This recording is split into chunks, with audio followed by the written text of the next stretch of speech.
आपके सामने ये बताने के लिए आया हूं कि कैसे कुचक्र रचकर, कैसे दुर्भावनापूर्ण तरीके से साजिश रचकर इस देश के बेटे, दिल्ली के बेटे अरविंद केजरीवाल को गिरफ्तार किया गया है। और कितनी बड़ी साजिश है, इसका एक एक करके आपके सामने मैं खुलासा करूंगा। जो मुख्यमंत्री दिल्ली के 2 करोड़ लोगों की शिक्षा के लिए, स्वास्थ्य के लिए, बिजली के लिए, पानी के लिए, माताओं बहनों को बस की फ्री यात्रा देने के लिए काम कर रहा है, उस मुख्यमंत्री को जेल में डालने के पीछे कितनी गहरी और बड़ी साजिश रची गई है, इसका एक एक करके आपके सामने खुलासा करूंगा। और दूसरी बात, ये शराब घोटाला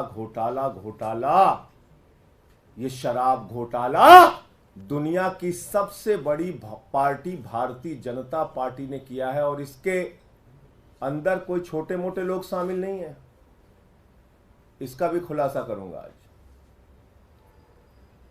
इसके अंदर कोई छोटे मोटे लोग शामिल नहीं हैं, भारतीय जनता पार्टी के शीर्ष नेतृत्व के लोग इसमें शामिल हैं। मैं एक एक करके बताता हूं आपको। एक व्यक्ति है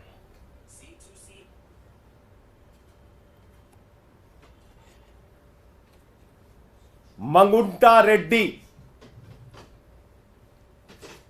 जिसने कुल 7 बयान दिए, कुल 3 बयान दिए। उसके बेटे राघव मंगुंटा ने 7 बयान दिए, बाप बेटे ने मिला के 10 बयान दिए। और इस 10 बयान को पीछे जब उनसे पहले पूछा गया, 16 सितंबर को पूछा गया, ईडी के द्वारा पूछा गया कि क्या आप अरविंद केजरीवाल से मिले थे, जानते हैं, तो उसने उसी बात की सच्चाई को उजागर किया। जो बात सच थी, उसने कहा हां मैं मिला था, लेकिन चैरिटेबल ट्रस्ट की जमीन के मामले में मिला था। लेकिन उसके बाद उसके बेटे को, राघव मंगुंटा को गिरफ्तार किया जाता है। राघव मंगुंटा को जेल के अंदर रखा जाता है, 5 महीने तक जेल में रखा जाता है, और तब वो अपना बयान बदल देता है। 16 सितंबर पर पहली बार कार्रवाई होती है मंगुंटा रेड्डी सांसद पर, रेड होती है 16 सितंबर 2022 को, और 10 फरवरी तक लगातार उसको कहा जाता है बयान दो, बयान दो, बयान दो केजरीवाल के खिलाफ। वो बयान नहीं देता तो 10 फरवरी को उसके बेटे राघव मंगुंटा को गिरफ्तार कर लिया जाता है। और 10 फरवरी से लेकर 16 जुलाई तक 7 बयान लिए जाते हैं राघव मंगुंटा के, मंगुंटा रेड्डी सांसद के बेटे राघव मंगुंटा के। कितने बयान? 7 बयान। 3 बयान बाप का, 7 बयान बेटे का। और उन 5 महीनों में जो 7 बयान वो देता है, उसमें भी पूछा जाता है 6 बयान में अरविंद केजरीवाल को जानते हो, अरविंद केजरीवाल ने कोई घोटाला किया है, अरविंद केजरीवाल पे कुछ बोलना है। उसने कहा नहीं नहीं नहीं, बिल्कुल नहीं। लेकिन 5 महीने की जेल के बाद वो टूट जाता है। और 7वां बयान 16 जुलाई को उसका होता है। और वो बदल जाता है, वो वही साजिश का हिस्सा बन जाता है। 5 महीने के प्रताड़ना के बाद बदल जाता है और अरविंद केजरीवाल के खिलाफ बयान देता है। लेकिन हैरानी की बात सबसे ज्यादा यह है कि ये 6 बयान और बाप के 2 बयान गायब कर दिए जाते हैं।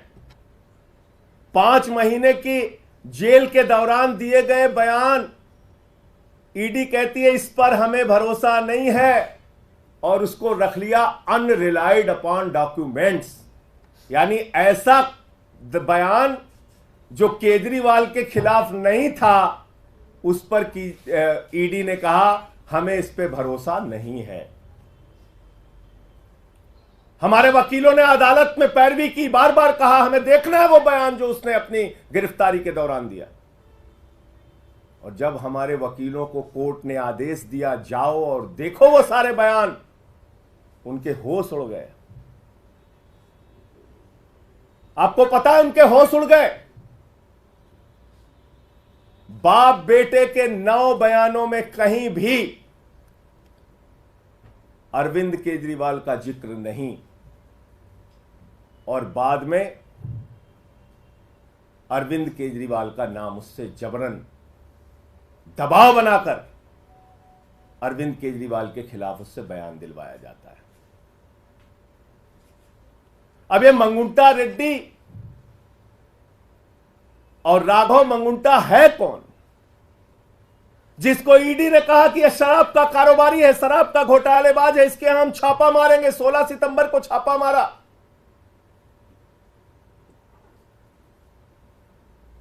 मैं चाहूंगा ये तस्वीर आप लोग जरूर ध्यान से देखिए।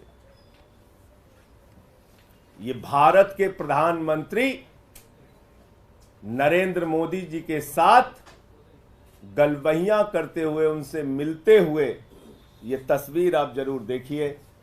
ये है मंगुंटा रेड्डी सांसद, जिनकी तस्वीर है भारत के प्रधानमंत्री के साथ। यह है मंगुंटा रेड्डी जिनकी तस्वीर है भारत के प्रधानमंत्री के साथ। 16 जुलाई जब यह हमारे खिलाफ बयान देता है, अरविंद केजरीवाल और के खिलाफ बयान देता है, अरविंद केजरीवाल और आम आदमी पार्टी को खत्म करने की भाजपा की साजिश में शामिल हो जाता है, तो 18 जुलाई को इसकी बेल हो जाती है। 18 जुलाई को इसकी जमानत हो जाती है। आप समझ पा रहे हैं इतनी बड़ी साजिश। एक आदमी जिसको खुद ईडी कह रही है ये शराब का घोटालेबाज है, शराब का घोटालेबाज है, उसका क्या रिश्ता है भारत के प्रधानमंत्री के साथ? और इतना ही नहीं, आज की तारीख में वो टीडीपी से चुनाव लड़ रहा है और भारत के प्रधानमंत्री की तस्वीर लगाकर जनता से वोट मांग रहा है। मैं चाहता हूं वो भी आप दिखाइए। ये देखिए आप, इसको टीडीपी का टिकट मिला हुआ है, भारत के प्रधानमंत्री की तस्वीर लगाकर वोट मांग रहा है। जिसको भाजपा कहती है घोटालेबाज है, ये जिसको कहती है ईडी कि हम इस पे कार्रवाई करेंगे, हम इसको गिरफ्तार करेंगे, हम इसको जेल में डालेंगे, जब उसने केजरीवाल के खिलाफ बयान दे दिया तो वो नरेंद्र मोदी जी की तस्वीर लगाकर जनता से वोट मांग रहा है भारत के लोकतंत्र में। यह इस केस की सच्चाई देश के लोगों जान लो। आपके नेता अरविंद केजरीवाल के खिलाफ जो व्यक्ति बयान देता है यह है, और जो बयान छिपा लिया जाता है ईडी के द्वारा हमारे वकीलों के दबाव में, कोर्ट के आदेश के बाद जब वो बयान देखते हैं जाकर ईडी के दफ्तर पर, जिसको अनरिलाइड डॉक्यूमेंट में ईडी ने रखा, यानी कि ऐसा डॉक्यूमेंट जिस पे भरोसा नहीं है, शुरुआती सारे बयान जिस पे भरोसा नहीं है, वो बयान जो उसने सही सही बताया था उस पर कह दिया हम इस पे भरोसा नहीं, उसको छुपा लिया, बोले छुप जाओ बेटा। अब इसमें एक और ये है मंगुंटा रेड्डी सांसद, और यह है भारत के प्रधानमंत्री के साथ उनकी तस्वीर, और यह है वो चुनाव प्रचार कर रहा है, टीडीपी से चुनाव लड़ रहा है, और यह है भारत का प्रधानमंत्री। इस फोटो में सबसे ऊपर उनकी तस्वीर है, वोट मांग रहे हैं कि मोदी जी के नाम पे हमको वोट दे दीजिए।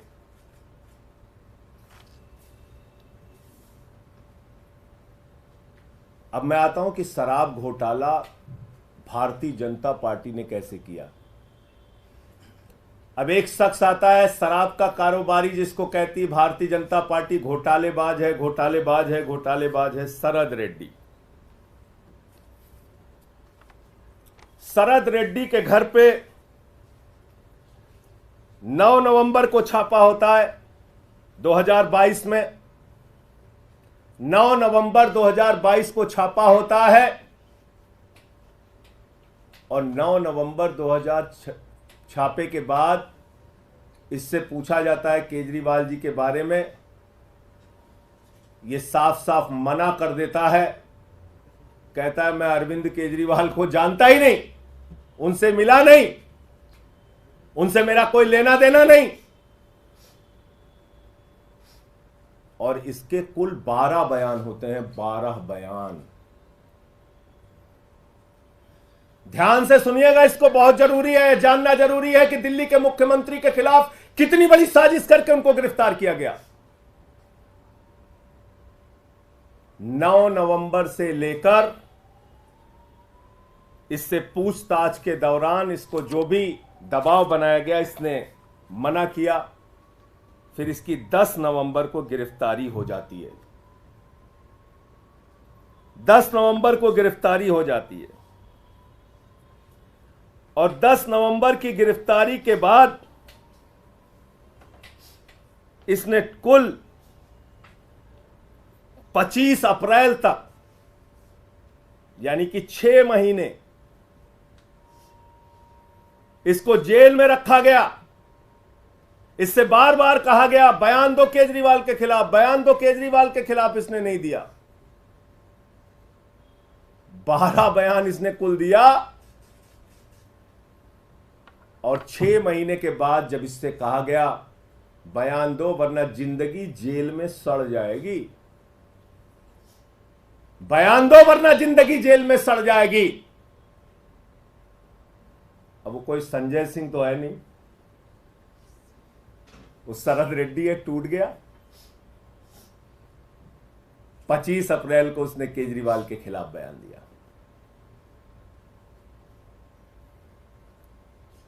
अब हमारे वकील फिर परेशान हुए कि जिस व्यक्ति ने केजरीवाल के खिलाफ बयान दिया है उसके 10 बयान को अनरिलायड डॉक्यूमेंट में ईडी ने क्यों डाल दिया। उन्होंने फिर कोर्ट में एप्लीकेशन लगाई, जांच के आदेश मिले, हमारे वकील गए, उन्होंने देखा ईडी के दफ्तर में जांच के आदेश मिले, वकील गए, उन्होंने देखा, सारे 10 के 10 बयान पढ़े, वकीलों के होश उड़ गए। 10 बयानों में केजरीवाल का नाम नहीं, और 10 बयान जो केजरीवाल का जो के खिलाफ नहीं थे उस पे ईडी ने कहा इस पे भरोसा नहीं, भरोसा नहीं, भरोसा नहीं। और जैसे ही उसने 25 अप्रैल को अरविंद केजरीवाल के खिलाफ बयान दिया, उसकी बेल हो जाती है, उसकी बेल हो जाती है। अब ये शरद रेड्डी, जिसको भारतीय जनता पार्टी कहती है ये शराब का घोटालेबाज है, ये शरद रेड्डी जिसको भारतीय जनता पार्टी कहती है शराब का बहुत बड़ा घोटालेबाज व्यक्ति है, ईडी कहती है शराब का घोटालेबाज है, उसको गिरफ्तार करती है, 6 महीने जेल में रखती है, केजरीवाल के खिलाफ बयान लेने के लिए बार बार कहती है, 10 बार वो कहता नहीं नहीं नहीं, केजरीवाल से कोई मतलब और रिश्ता नहीं। 10 बयान के बाद जब टूट गया और इसने केजरीवाल के खिलाफ बयान दे दिया, 6 महीने की जेल के बाद इसको बेल हो जाती है।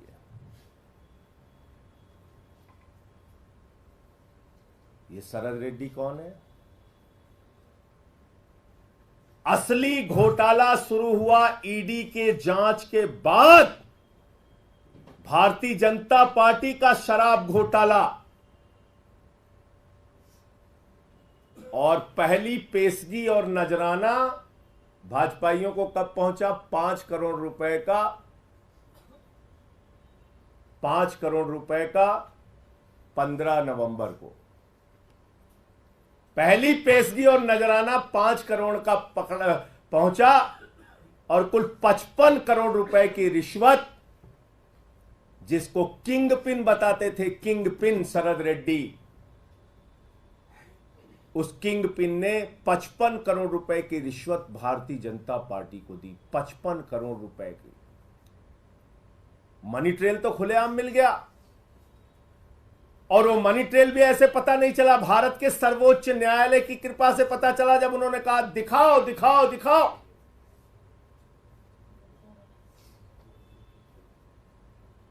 तो 21 मार्च को शाम को 6:50 पे मजबूरी में सारे डिटेल डालने पड़े वेबसाइट पे, बताना पड़ा कि ये शरद रेड्डी है शराब का घोटालेबाज, किंग पिन जिसको कह रही थी ईडी।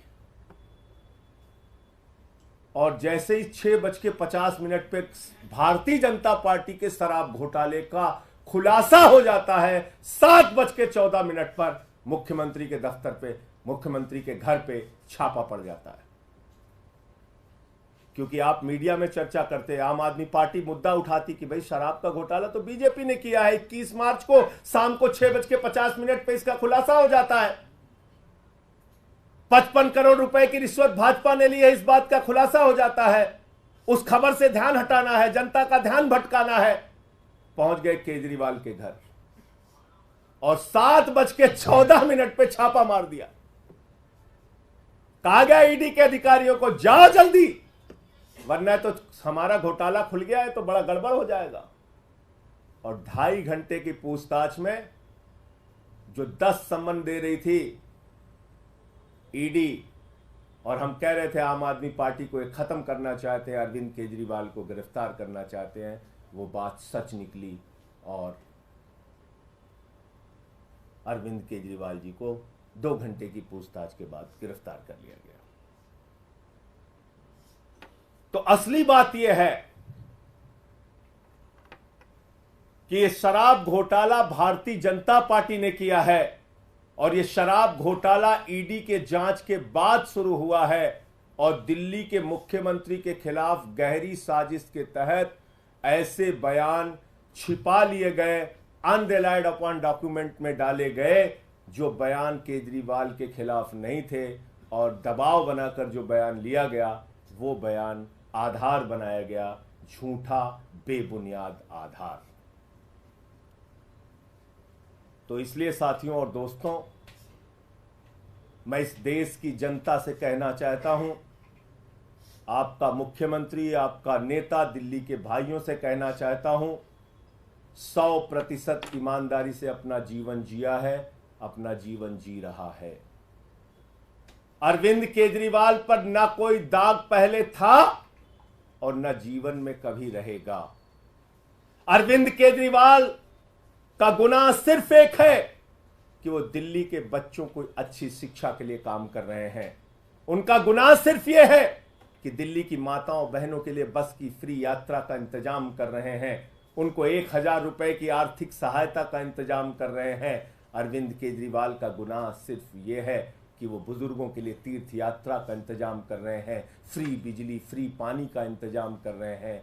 एक ऐसी सरकार जो दुनिया में, देश में सबसे बेहतरीन तरीके से काम कर रही है, उसके पीछे ये बड़ी गहरी साजिश करके उनको गिरफ्तार किया गया है। और ये सारी तारीखें और ये सारे बयान चिल्ला चिल्ला कर ये कह रहे हैं कि ये साजिश है और साजिश है। आप लोगों को जो भी प्रश्न पूछना है सवाल पूछिए, मैं एक एक चीज का जवाब दूंगा। संजय जी, इसके अतिरिक्त ईडी के द्वारा ये भी कहा जा रहा है कि शराब घोटाले का पैसा हवाला कारोबारी के जरिए गोवा में पहुंचा 45 करोड़।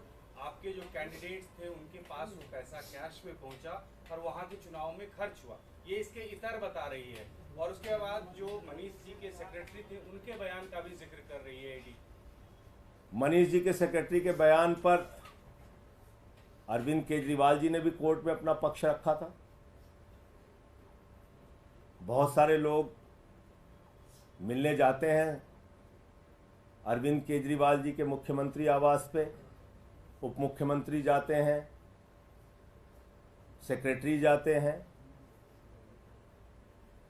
और उसमें कौन से कागज का वो जिक्र कर रहा है, कौन सा कागज दिया। तो मेरे ख्याल से ये बातें झूठ और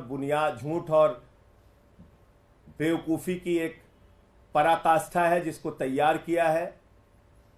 घोटाला तो 55 करोड़ का सीधे साफ साफ दिख रहा है। यहां भारतीय जनता पार्टी का शराब घोटाला दिख रहा है। कितने छापेमारी की इन नेताओं के घर पर, भाजपा के नेताओं के घर पे? क्या बीजेपी के शीर्ष नेतृत्व को जाने बगैर 55 करोड़ रुपए मिल गए? उनको मालूम नहीं है 55 करोड़ रुपए पहुंच गए उनको? इस शराब घोटाले पे क्या कार्रवाई की ईडी ने, सीबीआई ने? आप बताइए मुझे। गोवा इलेक्शन।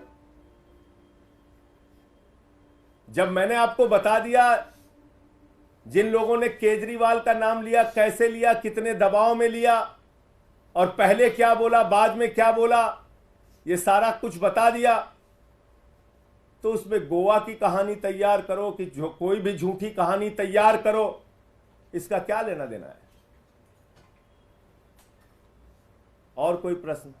सर, ये भी अब तर्क लगाया जा रहा है कि आपके खाते में, क्योंकि जो पूरा ईडी का इन्वेस्टिगेशन है, दावा है 100 करोड़ का किकबैक, 45 करोड़ गोवा में, तो चुनावों के बाद आम आदमी पार्टी का खाता फ्रीज किया जा सकता है क्योंकि बेनिफिशियरी आप कह रहे हैं कि भारतीय जनता पार्टी का खाता सीज किया जा सकता है? मुझे ऐसा नहीं लगता, क्योंकि 55 करोड़ की रिश्वत तो उनको मिली है, उनके खाते में गई है।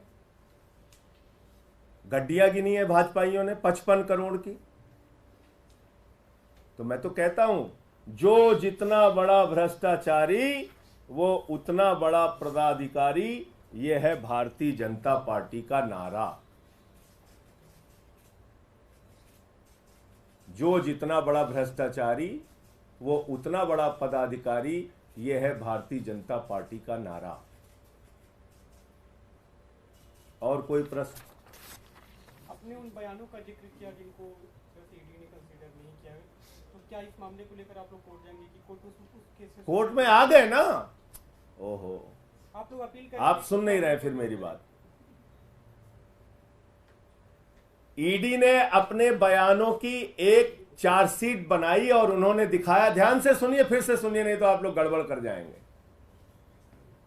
ईडी ने अपने बयानों की एक सूची बनाई जिसमें उन्होंने कहा रिलायड अपॉन डॉक्यूमेंट, यानी ऐसे डॉक्यूमेंट, ऐसे कागजात जिस पे हमें भरोसा है, और अनरिलायड अपॉन डॉक्यूमेंट जिस पे हमें भरोसा नहीं है, और उसको छिपा के रख लिया।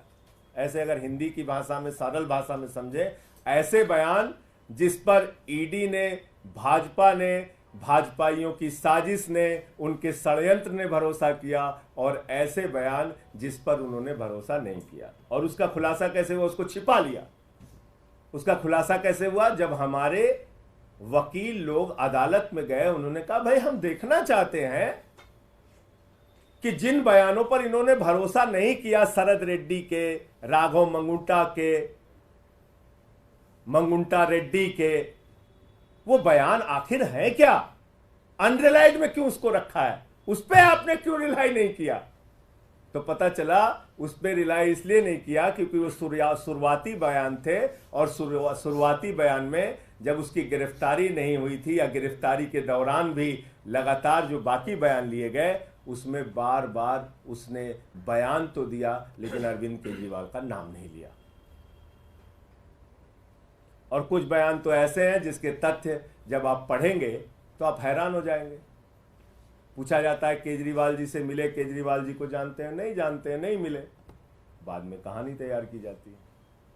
अब ये क्लियर हो गया, मैं फिर से दोहराऊं। सर, कल एलजी ने भी एक चिट्ठी लिखी है गृह मंत्रालय को, उसमें कहा है कि तमाम जो केस कोर्ट को भेजे जाते हैं आम आदमी पार्टी सरकार की तरफ से, इसमें शराब नीति वाला मामला भी है, गुमराह किया जाता है कोर्ट को, कोर्ट का वक्त बर्बाद किया जाता है। देखिए भाई, एलजी साहब कैसे काम करते हैं ये एक सर्वविदित सत्य है।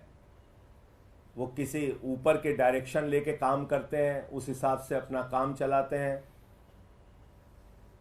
जो घोटाला रहेगा उस पे घोटाला। अब इस पे क्यों नहीं चिट्ठी लिखी एलजी साहब ने? 55 करोड़ रुपए की खुलेआम रिश्वत, रंगदारी जिसको कहा जाता है यूपी बिहार के भाषा में, रंगदारी खाई है भाजपाइयों ने। पहले नजराना पेशगी लिया 5 करोड़ का, फिर अलग अलग किस्तों में 55 करोड़ की रिश्वत ली। 55 करोड़ की रिश्वत बगैर प्रधानमंत्री की जानकारी के ले ली गई, बगैर नड्डा जी के जानकारी के ले ली गई, बगैर अमित शाह जी के जानकारी के ले ली गई। 55 करोड़ की रिश्वत, और रिश्वत तो छुपी हुई थी। वो तो सर्वोच्च न्यायालय का धन्यवाद दीजिए कि उन्होंने कहा तुम्हें जग जाहिर करना पड़ेगा कि कहां कहां से कितना पैसा खाया। तो बताइए, क्या एलजी को इस पे चिट्ठी नहीं लिखनी चाहिए कि एक शराब घोटालेबाज जिसको ईडी ने कहा कि वो किंगपिन है, ईडी ने उसको गिरफ्तार किया, उसने 55 करोड़ रुपए की खुलेआम रिश्वत भारतीय जनता पार्टी को दी। पूरी की पूरी भारतीय जनता पार्टी सर से लेकर पांव तक शराब घोटाले में डूबी हुई है। उस पर चिट्ठी नहीं लिखनी चाहिए एलजी साहब को? तो मैंने तो बता दिया अब आपको, इसमें कुछ डाउट तो बचा नहीं कि कितनी गहरी साजिश रची गई। और सवाल हो बताइए। इससे थोड़ा हटके कल देखा गया था कि सुनीता केजरीवाल जब पीसी कर रही थी तो 3 फोटोज लगे हुए थे भगत सिंह, बाबा साहेब अम्बेडकर के साथ केजरीवाल। सर, इसमें सवाल ये है कि भगत सिंह के ग्रैंडसन ने, यदवेंद्र संधू ने इस पे आपत्ति जताई है, कहा कि राजनीतिक पार्टियों को इस तरह से फोटो नहीं लगानी चाहिए, उन्होंने अपना जीवन देश के लिए कुर्बान किया। तो आप कह रहे हैं कि भारतीय जनता पार्टी का कोई नेता हो या देश का कोई भी नेता हो, मैं अपनी फोटो क्या देश के महापुरुषों के साथ नहीं लगा सकता? क्या देश बाबा साहब डॉक्टर भीमराव अंबेडकर जी के साथ, शहीद आजम भगत सिंह जी के साथ आप लोगों की फोटोएं नहीं होती हैं? लोग तो जाके शहीद आजम भगत सिंह की जहां तस्वीर देख लेते हैं वहां सेल्फी लेते हैं, उनके स्टैचू पे जाके सेल्फी लेते हैं, उनके साथ फोटो डालते हैं, नेताजी सुभाष चंद्र बोस के साथ फोटो डालते हैं, बाबा साहब के साथ फोटो डालते हैं। यहां तक कि अपने चुनाव प्रचार में भी नेता लोग फोटो डालते हैं महापुरुषों के साथ, क्रांतिकारियों के साथ। इसमें मुद्दा क्या है, सवाल क्या है, मुझे बताइए ना। अरविंद केजरीवाल हमारी पार्टी के मुखिया हैं और उनकी तस्वीर अगर शहीद आजम भगत सिंह जी के साथ है या बाबा साहब जी के साथ है तो ये अधिकार हर एक नागरिक को है जो महापुरुषों के साथ अपनी तस्वीर लगा सकता है। इसका मतलब ये नहीं हुआ कि हम उनके पदचिन्हों पर चलने का प्रयास कर रहे हैं। इसका मतलब ये थोड़ी है कि हम अपने आप को दावा कर रहे हैं, अपने आप से हम अपने आप को बहुत बड़ा समझ रहे हैं। नहीं, हम उनके वो हमारे लिए अनुकरणीय है, प्रार्थनीय है। हम उनके पदचिन्हों पे चलने का प्रयास कर रहे हैं।